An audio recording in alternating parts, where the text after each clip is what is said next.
আসসালামু আলাইকুম। সকলকে জানাই আমার ফেসবুক পেজ এবং ইউটিউব চ্যানেল ইব্রাহিম পাওয়ার টিলারে স্বাগতম।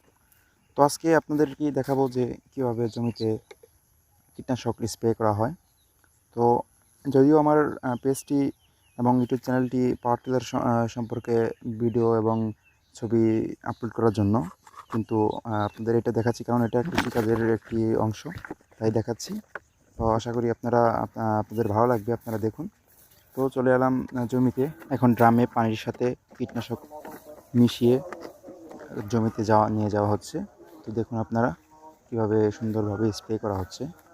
তো আমাদের এইটা মূলত দেওয়া হচ্ছে কারণ জমিতে মাজরা পোকা বা আপনার বলতে পারেন হচ্ছে যে এটা মাছ কাটা পোকা, এরকম কোনো কিছু, এরকম একটি পোকা রয়েছে যেগুলো জমির যে ধানের গাছগুলো আছে, ধানের গাছগুলোর একদম পাতাগুলো খেয়ে ফেলে, একদম শেষ করে দেয়। তো সেই জন্য এই কীটনাশক ব্যবহার করা হয়। তো আমাদের জমিতে এরকম ঘটনা ঘটে গেছে। তেমন একটা হয়নি, তবে কিছু কিছু ধানের গাছে এরকম পোকা ধরে গেছে। তো সেই জন্য জমিতে একদম কীটনাশক স্প্রে করে দিয়েছি পুরো জমিতে। তো সকলেই ভালো থাকবেন, সুস্থ থাকবেন এবং আমার evergreen power tiller Facebook page এবং ইউটিউব চ্যানেল সাবস্ক্রাইব করবেন, পেজটিকে ফলো করবেন। সকলকে অসংখ্য অসংখ্য ধন্যবাদ।